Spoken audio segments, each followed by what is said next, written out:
Bismillahirrahmanirrahim. Assalamualaikum warahmatullahi wabarakatuh. Wilujeng enjing, sadayana, anak soleh sareng soleha, kumaha kabarna, damang sadayana.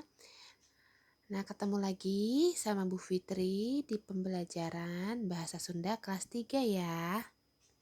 Sebelum ke materi, kita membaca basmalah bersama-sama dulu ya.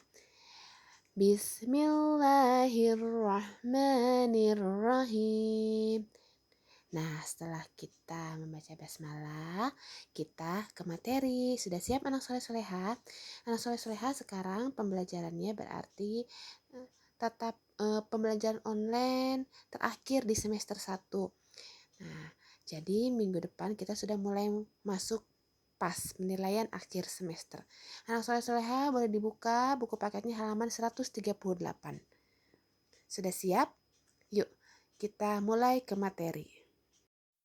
Nah, di materi kali ini kita akan mempelajari tentang menulis kalimat larangan. Kalimat larangannya itu kalimat yang isinya tuh melarang melakukan sesuatu. Jadi kita tuh memberitahukan kepada siapa saja, boleh teman, boleh orang tua, bahwa tidak melakukan itu. Jadi kalimat larangan itu isinya tuh melarang. Dan contoh di kalimat larangan selalu ada kata atau ada kecap ulah sama tekenging. Ulah itu artinya jangan. Dan kalau tekenging itu artinya tidak boleh. Jadi setiap kalimat larangan tuh pasti ada kalimat ulah atau kalimat tekenging atau kata tekenging.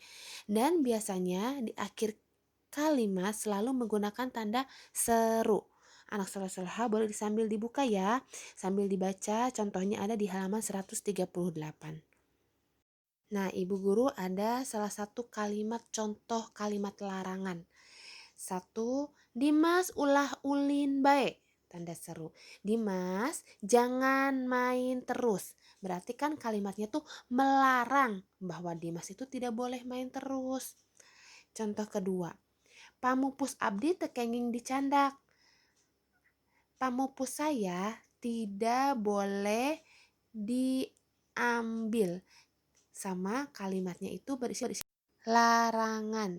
Nah, jadi dua-duanya itu kalimatnya tuh mengandung terdapat larangannya. Nah, itu namanya kalimat larangan. Sudah mengerti anak soleh soleha? Anak soleh soleha ada juga di 138 itu salah satu contoh kalimat larangan. Ada nomor 1, 2, 3, 4. Nah, anak soleh soleha boleh dibaca nih kalimat larangannya seperti apa. Nah, apabila sudah dibaca, anak soleh soleha boleh dicoba mengerjakan latihannya. Latihannya 1, 2, 3, 4.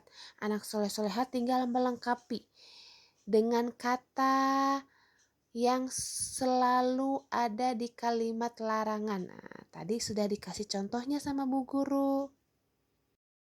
Nah, apabila sudah selesai mengerjakan latihannya, nanti hasilnya boleh dipoto dikirim ke Bu Fitri. Alhamdulillah, tugas serta materi dari Bu Guru sudah selesai ya.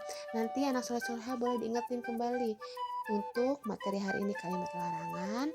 Nah, jangan lupa sebentar lagi PTS, harus jaga kesehatan. Rajin sholat 5 waktu, menggunakan masker apabila keluar rumah, dan yang terpenting anak soleh harus selalu tetap semangat untuk belajar ya. Sekian dari Bu Guru. Wassalamualaikum warahmatullahi wabarakatuh. Dadah anak soleh sareng soleha.